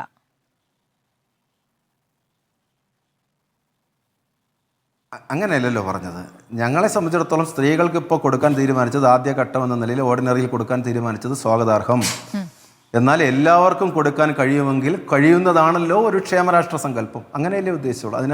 അതിനൊരു ഗുഡ് ഫെയ്ത്തിൽ എടുക്കണം എന്നാണ്. ശരി, അതിലടങ്ങിയിരിക്കുന്ന ഒരു പരിഹാസം വ്യക്തമാണ്. അതിൽ ശ്രീ രാജു പി നായർ മറുപടി പറയട്ടെ. ശ്രീ രാജു പി നായർ, സൗജന്യമെങ്കിൽ എല്ലാവർക്കും എന്നുള്ള കാര്യം പറയുന്നു. ഒരു കാരണവശാലും ശരി, സൗജന്യമെങ്കിൽ എല്ലാവർക്കും എന്ന് പറഞ്ഞു. ക്ഷേമരാഷ്ട്രം എന്ന് പറയുമ്പോൾ എല്ലാവർക്കും ചേർന്നാണല്ലോ ക്ഷേമരാഷ്ട്രം. അപ്പോൾ ആ രൂപത്തിലേക്ക് അത് കൊണ്ടുപോകണമെന്ന് പറയുന്നു.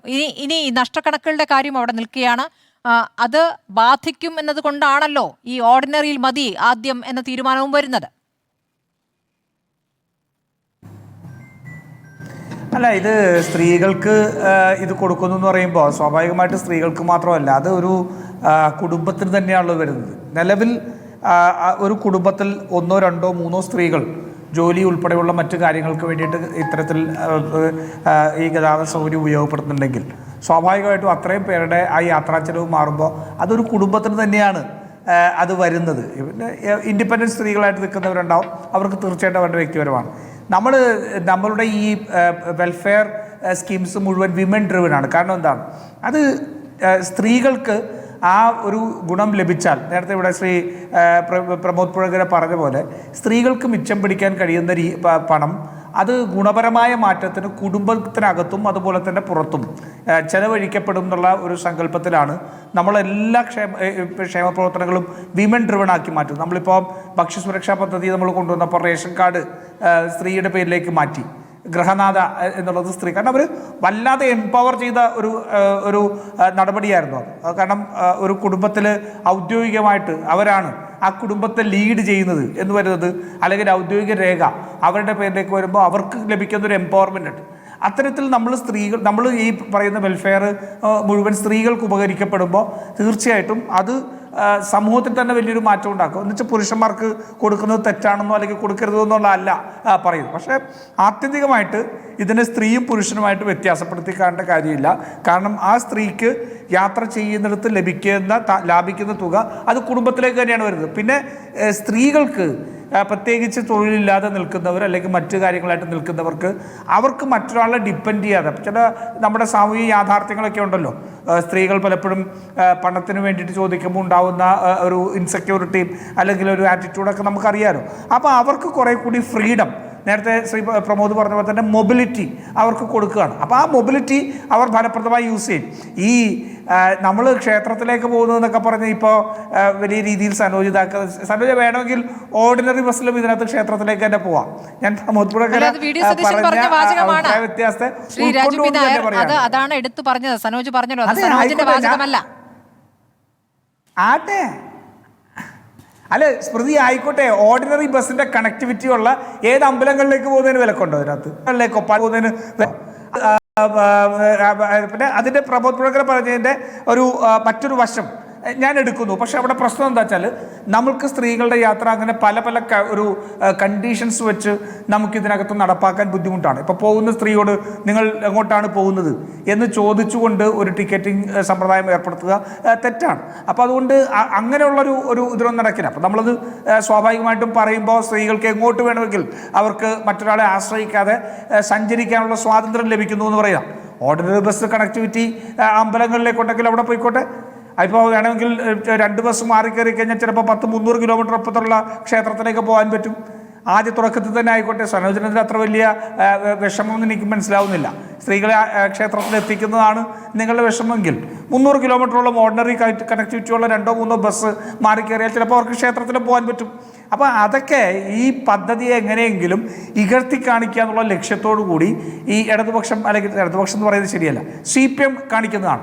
ആ CPMത്തിന് അത് തീർച്ചയായിട്ടും അവർക്ക് പറയാൻ ധാർമ്മികമായ അവകാശമില്ല എന്നുള്ളതാണ് ഏറ്റവും പ്രധാനപ്പെട്ടത്. കാരണം 10 വർഷം ഭരിച്ചിരുന്ന സമയത്ത് അവരുടെ നയരാഹിത്യവും അല്ലെങ്കിൽ അവരുടെ നയവ്യതിയാനവും അവരുടെ തെറ്റായിട്ടുള്ള തീരുമാനങ്ങളും എല്ലാം കൊണ്ടാണ് ഇന്നത്തെ അവസ്ഥയിലേക്ക് KSRTC എത്തിയിരിക്കുന്നതും ഈ പറയുന്ന പെൻഷൻ ഉൾപ്പെടെയുള്ള കാര്യത്തിൽ കാലതാമസം ഉണ്ടായത്. അപ്പോൾ അതുകൊണ്ട് ഇത്തരത്തിലൊക്കെ പരാജയപ്പെട്ട ഒരു സംവിധാനം 1 മാസത്തിനുള്ളിൽ പുതിയൊരു സർക്കാരിനെ, ഞങ്ങൾ നിങ്ങളെപ്പോലെ 4.5 വർഷം കഴിഞ്ഞിട്ടല്ലല്ലോ, ഞങ്ങൾ കയറി അപ്പോൾ തന്നെ 1 മാസത്തിനുള്ളിൽ തന്നെ ഞങ്ങൾ വാഗ്ദാനം ചെയ്ത ഒരു പദ്ധതി നടപ്പാക്കുമ്പോൾ അതിൽ കല്ലുകടി വരുത്താൻ ശ്രമിക്കുന്നത് കുഴപ്പമൊന്നുമില്ല, നല്ല കാര്യമാണ്. കാരണം നിങ്ങൾ എന്താണെന്ന് ജനങ്ങൾക്ക് കുറച്ചുകൂടി വ്യക്തമായിട്ട് വരട്ടെ എന്നുള്ളതാണ്. ഇപ്പോൾ ശ്രുതി ഈ ഷോയുടെ തുടക്കത്തിൽ തന്നെ സ്ത്രീ യാത്രക്കാരുടെ ബൈറ്റ് എടുത്തിരുന്നല്ലോ, അവരുടെ എന്താണ് റെസ്പോൺസ് വന്നല്ലോ. അവരിൽ ആണ് ഞങ്ങളുടെ വിശ്വാസവും അതുപോലെ തന്നെ അവർക്ക് വേണ്ടിയിട്ടാണ് ഞങ്ങൾ ചെയ്തത്.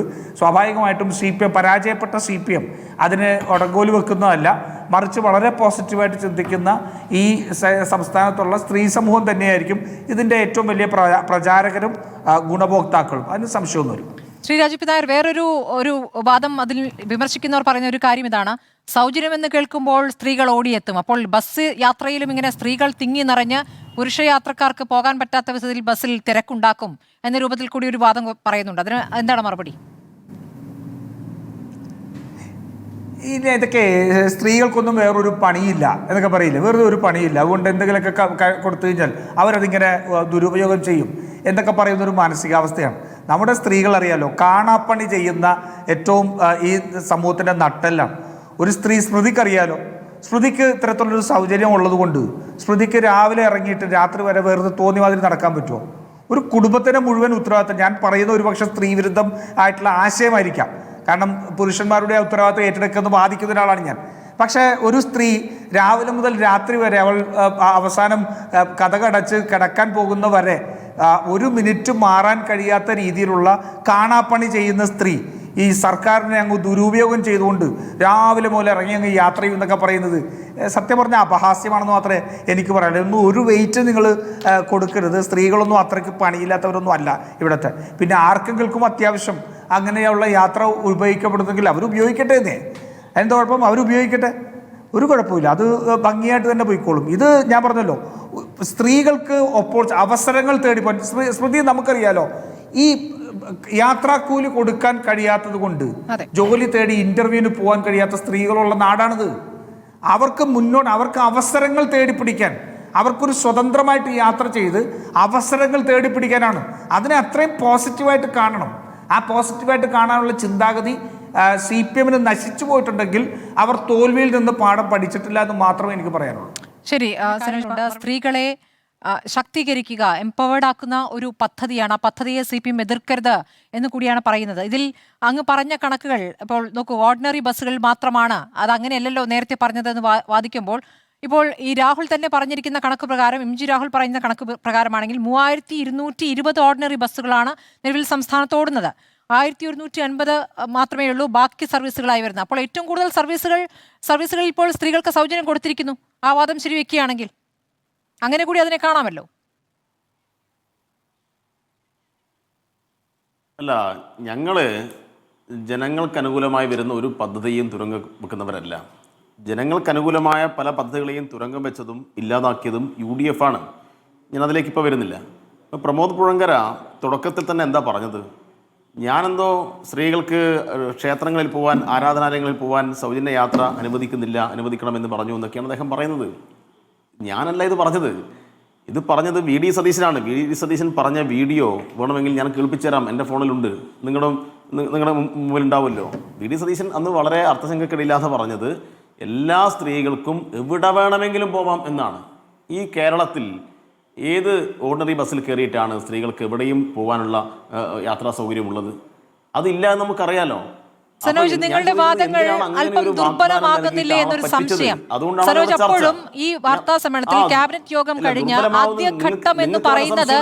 ആദ്യഘട്ടം എന്ന് പറയുന്നത് എന്തുകൊണ്ടാണ് നിങ്ങൾക്ക് ബോധ്യമാകാത്തത്? നിങ്ങൾക്ക് പല സംശയം ഉണ്ടാവും. ഞാൻ പറയട്ടെ, ആദ്യഘട്ടം അവസാന ഘട്ടം എന്നൊന്നും പ്രകടന പത്രികയിൽ പറഞ്ഞിരുന്നില്ല. പ്രകടന പത്രികയിൽ പറഞ്ഞത്, അല്ലെങ്കിൽ ആ ഘട്ടത്തിൽ അവർ പത്രക്കാരുടെ മുന്നിൽ പറഞ്ഞത് മെയ് 15 മുതൽ സൗജന്യ യാത്ര എന്നാണ്. മെയ് 15 സർക്കാർ അധികാരമേറ്റില്ല, കോൺഗ്രസിലെ തർക്കങ്ങളും പ്രശ്നങ്ങളൊക്കെ ഉണ്ടായി. അപ്പോൾ പറഞ്ഞു ജൂൺ 15 മുതൽ എന്ന് പറഞ്ഞു. ജൂൺ 15 മുതൽ എന്ന് പറയുന്ന ഘട്ടത്തിലെങ്കിലും പറയാമായിരുന്നു ഓർഡിനറി ബസ്സിൽ മാത്രമേ ഉള്ളൂ എന്ന് പറയാമായിരുന്നു. ഓർഡിനറി ബസ്സിൽ മാത്രമേ ഉള്ളൂ എന്ന് പറയുന്നതിന് പകരം വോട്ടിൻ്റെ സമയത്ത് എല്ലാവർക്കും എല്ലായിടത്തും പോവാം, നിങ്ങൾക്ക് ടൂർ പോവാം, നിങ്ങൾക്ക് അമ്പലത്തിൽ പോവാം, നിങ്ങൾക്ക് ആരാധനാലയങ്ങളിൽ പോവാം ഒക്കെ പറഞ്ഞിട്ട് വോട്ട് വാങ്ങിയിട്ട് പിന്നെ കാര്യത്തിലേക്ക് കടക്കുമ്പോൾ ഇത് അതിലേ ഉള്ളൂ ഇതിലേ ഇല്ലെന്ന് പറയുമ്പോൾ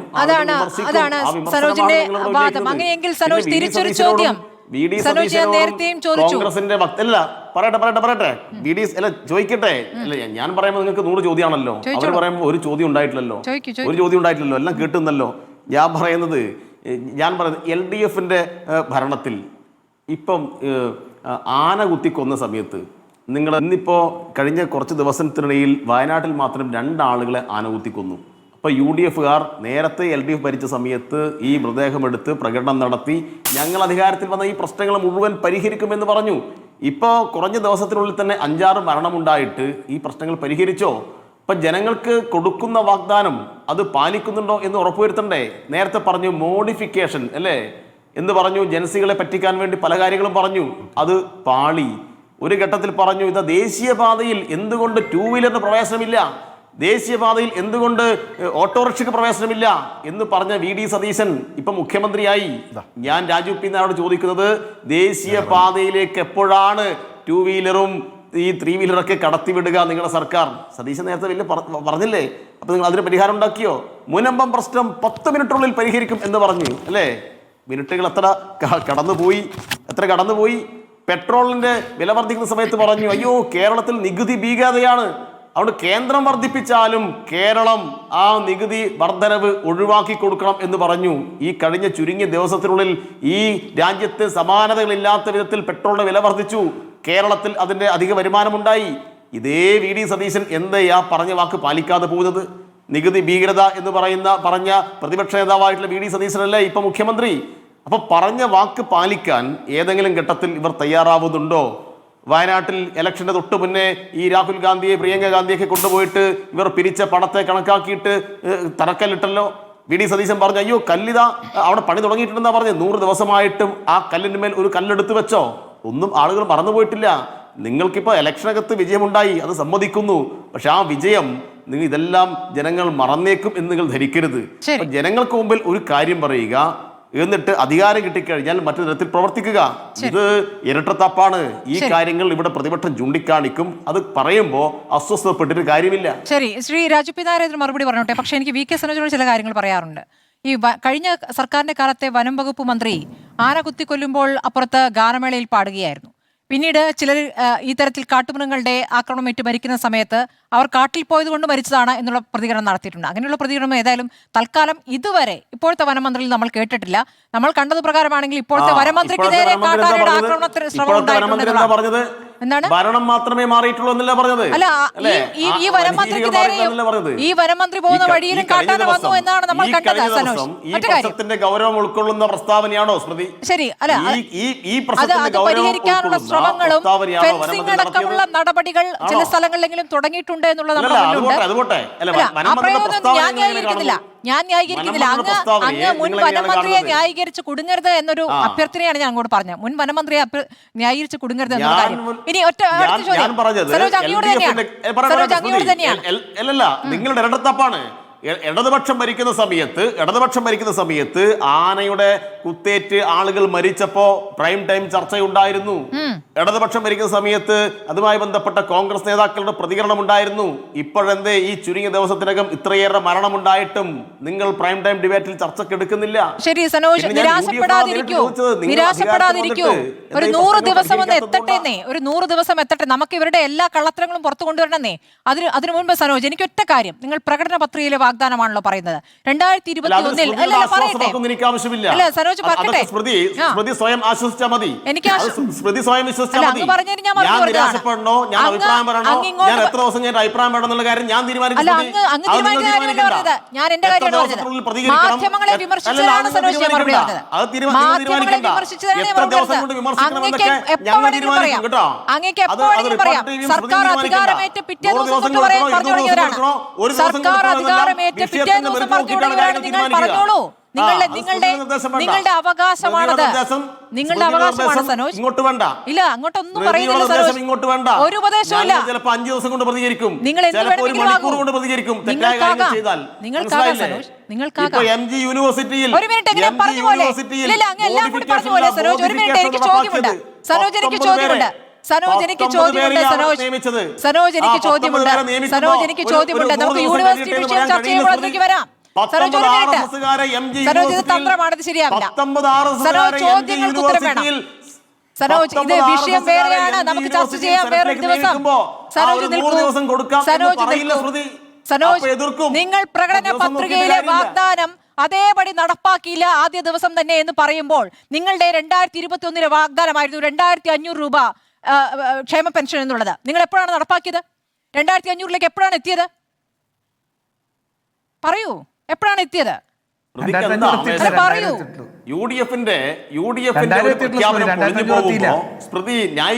ഞാൻ അങ്ങയോട് പ്രകടന പത്രിക അങ്ങ് ഒരു പ്രധാനപ്പെട്ട വാദമായി പറഞ്ഞതുകൊണ്ട് ഞാൻ തിരിച്ചു ചോദിക്കുകയാണ് സനോജ്. അവർക്കും എന്തെങ്കിലും റോള് കൊടുക്ക്. നിങ്ങൾ ഒരു കാര്യം മനസ്സിലാക്കുക. നിങ്ങൾ പ്രതിപക്ഷ ഭാഗത്തു നിന്ന് സംസാരിക്കാനാണ് മാധ്യമങ്ങൾ നിൽക്കുക, ഉറപ്പായിട്ടും. പക്ഷേ നിങ്ങൾ ഭരണപക്ഷത്ത് നിന്നപ്പോൾ അതേ നിലപാട് ഇപ്പോൾ തുടരുമ്പോൾ വലിയ ബുദ്ധിമുട്ടാണ് സനോജ്. എന്തുകൊണ്ട് പറഞ്ഞില്ല? എന്തുകൊണ്ട് ഞാൻ ചോദിക്കുക, എന്തുകൊണ്ടാണ് ഓർഡിനറി ബസ്സിൽ മാത്രമേ യാത്രാ സൗജന്യമുള്ളൂ എന്ന് പറയാനുള്ള സത്യസന്ധത ഇവർ കാണിക്കാതിരുന്നത്? ഇലക്ഷൻ സമയത്ത് എല്ലാ വാഗ്ദാനം ഈ തെരഞ്ഞെടുപ്പിന്റെ അവസാനം വരെ നടപ്പാക്കൂ എന്നുള്ള 2500 നടപ്പാക്കിയതുമില്ല. നിങ്ങൾ 2000 വരെ നടപ്പാക്കിയുള്ളൂ. അപ്പൊ എന്തുകൊണ്ടാണ് നിങ്ങൾ 2500 കളവ് പറഞ്ഞത്? നിങ്ങൾ അവരോട് ചോദിക്കേണ്ട ചോദ്യം എന്താണെന്ന് സൗജന്യമുള്ളൂ എന്ന് പറഞ്ഞില്ല. ചോദ്യമായിരുന്നു സനോജ്, എന്റെ ആദ്യ ചോദ്യമായിരുന്നു അത്. അങ്ങ് കേട്ടില്ല. ഞാൻ ചോദിച്ചിരുന്നു. ഞാൻ ആദ്യം ചോദിച്ച സനോജ് കേട്ടില്ല. സനോജിന് ഇപ്പോൾ സനോജിനോടുള്ള ചോദ്യം കേൾക്കുന്നില്ല. 2500 വാഗ്ദാനം ചെയ്തിട്ട് 2000 അവസാനിപ്പിച്ച കാര്യം മറുപടി പറയും. നിങ്ങൾ എന്നോട് ചോദിക്കുന്നത് നിങ്ങൾ എന്തിനാണ് ഒരു 100 ദിവസം കൊടുത്തൂടെ എന്നാണ്. അപ്പോഴാണ് ഞാൻ പറഞ്ഞത് നിങ്ങൾക്ക് 5 വർഷം 19 ആളുകളെയാണ് RSS നോമിനികളായിട്ട് വിദ്യാഭ്യാസ മന്ത്രി. ചോദിക്കേണ്ടത് ഞാൻ ഇടവേളയ്ക്ക് ശേഷം ഇപ്പോൾ പ്രതിപക്ഷം പറയുന്നത് കേട്ടല്ലോ, എന്തുകൊണ്ട് ഓർഡിനറി ബസ്സുകൾ എന്ന പ്രകടന പത്രികയിൽ എഴുതിയില്ല എന്നുള്ളത്. അപ്പോൾ ഈ സൗജന്യം നടപ്പാക്കുന്ന ഘട്ടത്തിൽ ആ വാദം പറഞ്ഞുകൊണ്ട് അതിനെ എതിർക്കാൻ സാധിക്കുമോ?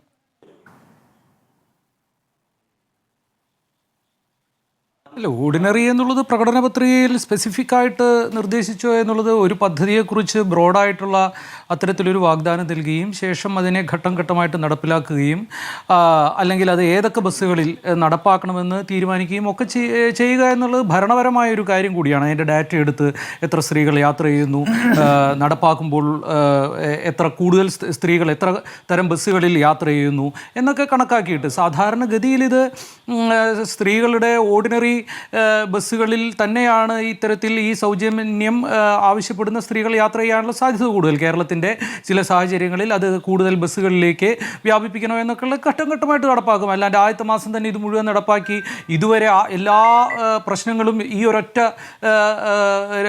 ബസ് വിഷയത്തിൽ മാത്രമായിട്ട് കിടക്കുന്ന ഒരു പ്രശ്നമല്ലല്ലോ ഈ സംവിധാനം. അപ്പോൾ അതൊക്കെ എന്ന് പറയുന്നത് വെറും തർക്കത്തിന് വേണ്ടിയുള്ള തർക്കങ്ങളായിട്ടാണ് ഞാൻ കാണുന്നത്. മറ്റൊന്ന്, ഈ വാഗ്ദാനം നടപ്പിലാക്കുന്നതിൻ്റെ അന്ന് ഇങ്ങനെ പറഞ്ഞു നടപ്പിലാക്കിയില്ല. അപ്പോൾ എത്രയോ വാഗ്ദാനങ്ങൾ നമുക്കറിയാവുന്നതുപോലെ ഇപ്പം ഖനനം പൊതുമേഖലയിലാക്കുമെന്ന് വാഗ്ദാനം എല്ലാ പ്രകടന പത്രികയിലും ആവർത്തിച്ച് നൽകിയ ഒരു ആളുകളാണ് ഇടതുപക്ഷ മുന്നണി. ഖനനം പൊതുമേഖലയിലാക്കിയില്ല എന്ന് മാത്രമല്ല, ഖനന മുതലാളിമാരിൽ നിന്നും കാശ് വാങ്ങുന്ന ഒരു കുടുംബ പരിപാടി അടക്കം ഉണ്ടാക്കിയ സംവിധാനമാണ് നമ്മൾ കണ്ടത്. നേരത്തെ ആക്ഷേപിച്ച പരിപാടി സ്വാശ്രയ കോളേജുകളുടെ കാര്യത്തിൽ നമ്മൾ കണ്ടല്ലോ. ഈ സനോജിനും മുമ്പ് നമ്മളൊക്കെ ആയിട്ടും ഈ സ്വാശ്രയ കോളേജുകൾക്കെതിരെ എത്രയോ അധ്യയന ദിനങ്ങൾ റോട്ടിലിറങ്ങി അടിയും കൊണ്ട് സമരം ചെയ്ത ആളുകളിൽപ്പെട്ടവരാണ് നമ്മളൊക്കെ. സ്വാശ്രയ കോളേജുകൾക്കെതിരേക്കുള്ള പല എതിർപ്പുകളും കൃത്യമായി ഇപ്പോഴും നിലനിർത്തുന്നുണ്ട്. സ്വാശ്രയ കോളേജുകളെ പിന്നെ എങ്ങനെയാണ് ഇടതുപക്ഷം കൈകാര്യം ചെയ്തത് നമ്മൾ കണ്ടു. വിഴിഞ്ഞം പദ്ധതിയുടെ കാര്യത്തിൽ 6000 കോടി രൂപയുടെ അഴിമതിയാണ് വിഴിഞ്ഞം പദ്ധതിയെന്ന് ആക്ഷേപിച്ച് അന്നത്തെ CPM സംസ്ഥാന സെക്രട്ടറിയായ പിന്നെ മുഖ്യമന്ത്രിയായ പിണറായി വിജയനാണ്. പിന്നെ വിഴിഞ്ഞം പദ്ധതി എങ്ങനെയാണ് നടപ്പാക്കാൻ മുന്നിട്ട് നിന്നതെന്നും കേരളത്തിൻ്റെ വികസനത്തിൻ്റെ കൊടിപേറുന്ന കപ്പലാണ് വിഴിഞ്ഞം പദ്ധതി എന്നും പറഞ്ഞത് ഇടതുമുന്നണിയാണ്. ഞാൻ പറഞ്ഞത് ഇത് കേരളത്തിൽ എല്ലാവരും CPM-കാരും കോൺഗ്രസ്സുകാരുമായിട്ട് വേർതിരിഞ്ഞ് നിൽക്കുകയല്ല. പൗരസമൂഹത്തിന് ഇതിൽ അഭിപ്രായങ്ങളുണ്ട്. കോൺഗ്രസിൻ്റെ പ്രകടനപത്രികയിൽ പറഞ്ഞ കാര്യങ്ങളെ സാധൂകരിക്കുന്നതിനോ അവർ നടപ്പാക്കുന്ന എല്ലാത്തിനെയോ നിങ്ങൾ ഒന്നുകിൽ ഞങ്ങളുടെ കൂടെ അല്ലെങ്കിൽ മറ്റവർക്കൊപ്പം എന്ന് പറഞ്ഞുകൊണ്ട് ബുഷ് പറഞ്ഞവർ ഒന്നുകിൽ നിങ്ങൾ ഭീകരവാദികൾ അല്ലെങ്കിൽ അമേരിക്കയ്ക്കൊപ്പം, ഇങ്ങനെയല്ല ഒരു ജനാധിപത്യത്തിൽ സംവാദങ്ങൾ നടക്കേണ്ടത്. പിന്നെ ഇപ്പോൾ ഇവിടെ പറഞ്ഞ പോലെ എന്താ സ്ത്രീകൾ എന്ന് പറയുമ്പോൾ നിങ്ങൾ ഇതൊക്കെ ഒരു പാട്രിയാർക്കൽ മൈൻഡ് സെറ്റ് കൂടിയാണ്. സ്ത്രീകൾ എന്ന് പറയുമ്പോൾ നിങ്ങൾ തീർത്ഥാടനം എന്നാണ് കാണുന്നത്. സ്ത്രീകളൊക്കെ എന്താ രാവിലെ കുറിയും തൊട്ട് അമ്പലത്തിലേക്ക് പോവുകയാണോ? തീർത്ഥാടനം ഒന്നുമല്ല. തൊഴിലെടുക്കുന്ന മനുഷ്യർ, കുടുംബം നോക്കുന്നവർ, കുട്ടികളെ നോക്കുന്നവർ, വളരെ കൃത്യമായ സാമൂഹ്യ രാഷ്ട്രീയ പ്രവർത്തനം. നിങ്ങൾ ആളെ തെറ്റിദ്ധരിപ്പിക്കല്ല. അല്ല, രാഷ്ട്രീയ നിരീക്ഷകൻ, സ്വതന്ത്ര നിരീക്ഷകൻ എന്നൊക്കെ വന്ന് പറഞ്ഞു കഴിയുമ്പോ അത് ഭരിക്കുന്നവരോട് പറയേണ്ടതാണ് ശ്രീ പ്രമോദ് പുഴങ്കര. അത് അല്ല, ഈ സനോജ് അല്ലല്ല, ഒരു മിനിറ്റ് ഒരു കാര്യം എനിക്ക് പറയാനുണ്ട് അക്കാര്യത്തിൽ. ഇപ്പോ അല്ല സ്മൃതി, ഇക്കാര്യത്തിൽ സംവാദങ്ങൾ ഇപ്പോ സനോജ് പറയട്ടെ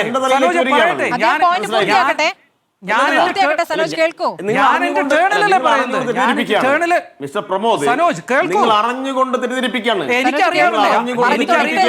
ഞാനല്ല പറഞ്ഞത്, നിങ്ങൾ പറയൂ. സ്വതന്ത്ര രാഷ്ട്രീയ നിരീക്ഷകനല്ലേ? സതീശൻ അങ്ങനെ പറഞ്ഞത് ശരിയല്ല എന്ന് പറയാനുള്ള മര്യാദ കാണിക്കൂ. അല്ല, ഞാൻ പറഞ്ഞു എന്ന് പറഞ്ഞിട്ടെങ്കിൽ ആദ്യം ആവർത്തിക്കണോ? സനോജ് ഒന്ന് കേൾക്കൂ. ഇപ്പോഴും അങ്ങനെയാണോ പറയുന്നത്? കേൾക്കാമല്ലോ. അങ്ങനെയല്ലല്ലോ പറയുന്നത്. നിങ്ങൾ മാത്രമല്ലല്ലോ ഈ വിഷയത്തിൽ, സനോജ് മാത്രമല്ല ഈ വിഷയത്തിൽ അഭിപ്രായം പറയുന്നത്. കഴിഞ്ഞ ദിവസങ്ങളിലായിട്ട് ഈ തീർത്ഥാടന വിഷയം നിങ്ങളുടെ തന്നെ പാർട്ടിയിൽപ്പെട്ടവർ പലതരത്തിൽ ഡിബേറ്റുകളിൽ ഉന്നയിക്കുകയാണ്. ഇനി സതീശൻ പറഞ്ഞാൽ പോലും ഈ തീർത്ഥാടനം ബന്ധപ്പെട്ട് നമ്മൾ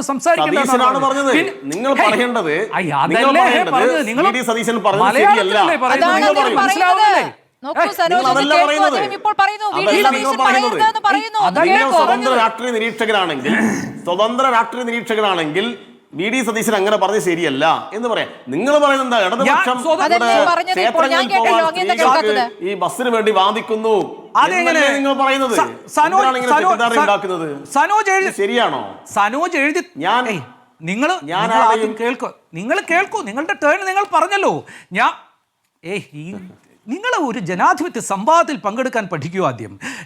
നിങ്ങളിപ്പോൾ പറയുന്നത് നിങ്ങൾ പറയുന്ന അതേ വാചകത്തിൻ്റെ ഘടനയിലൊന്നും പറയാൻ സൗകര്യപ്പെടുന്ന ആളല്ല ഞാൻ, മനസ്സിലായില്ലേ? എന്ന് മാത്രമല്ല നിങ്ങളിവിടെ ഈ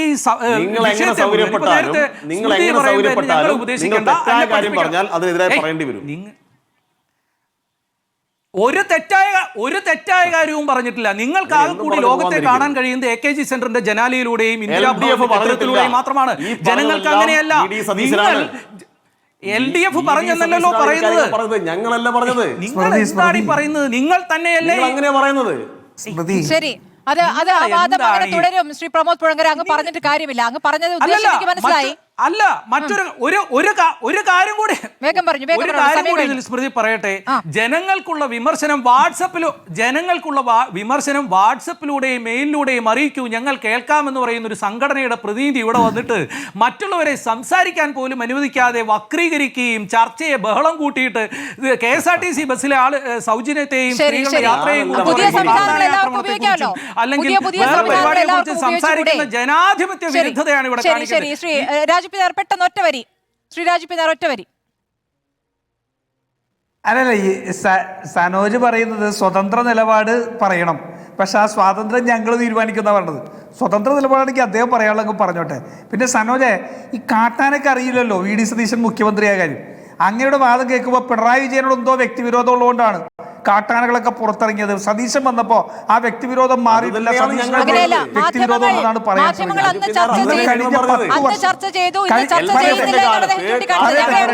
കഴിഞ്ഞ 10 വർഷം.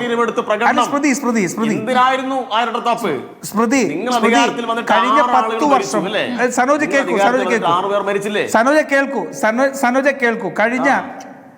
കേൾക്കൂ കഴിഞ്ഞ 10 വർഷം കാട്ടാന ആക്രമണം ഉൾപ്പെടെ തടയുന്നതിന് വേണ്ടിയിട്ടുള്ള കിടങ്ങ് കുഴിക്കുന്നതിൽ പോലും, അല്ലെങ്കിൽ വനഭിത്തി നിർമ്മിക്കുന്നതിന്, ഹാങ്ങിങ് ഫെൻസസ് ഉണ്ടാക്കുന്നതിന്, തെർമൽ ക്യാമറ ഉണ്ടാക്കുന്നത് ഉൾപ്പെടെ നടപടികളിൽ ഒന്നും ചെയ്യാതെ 1 രൂപ പോലും ചെലവാക്കാത്ത ഗവൺമെന്റ് ആയിരുന്നു. കഴിഞ്ഞ ഏറ്റവും അവസാനത്തെ സാമ്പത്തിക വർഷത്തിൽ 42% കഴിഞ്ഞ ഏറ്റവും അവസാനത്തെ. സനോജ് ഞാൻ പറയട്ടെ, ഉണ്ടായിരിക്കുന്നേ കഴിഞ്ഞ ഏറ്റവും അവസാനത്തെ സാമ്പത്തിക വർഷത്തിൽ 42% മാത്രമായിരുന്നു സ്പെൻഡിങ്.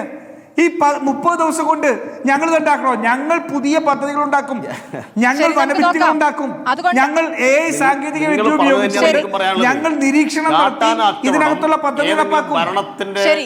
ശരി, നമ്മുടെ സമയം കഴിഞ്ഞോണ്ടാണ് സനോജ് അങ്ങ് പറഞ്ഞ പല വിഷയങ്ങളുണ്ട്, അങ്ങ് പറഞ്ഞ യൂണിവേഴ്സിറ്റി അടക്കമുള്ള വിഷയങ്ങളുണ്ട്. അത് അടുത്ത ദിവസം വിശദമായി എടുക്കേണ്ടതാണ് സനോജ്. അത് ഇന്നത്തെ ചർച്ചയിൽ, ഇന്ന് നമ്മൾ KSRTC മാത്രമായതുകൊണ്ട് അതിലേക്ക് ഒതുങ്ങേണ്ടതായിരുന്നു. നമുക്ക് അടുത്ത ദിവസം ഇരിക്കാം. നമ്മുടെ സമയം പൂർണ്ണമായും കഴിഞ്ഞു. വളരെ നന്ദി Shri VK Sanoj, Shri Raju P Nair, Shri MG Rahul, Shri Pramod Puzhankara ചർച്ചയിൽ പങ്കെടുത്തതിന്. കാണാം ഇത്തവണ.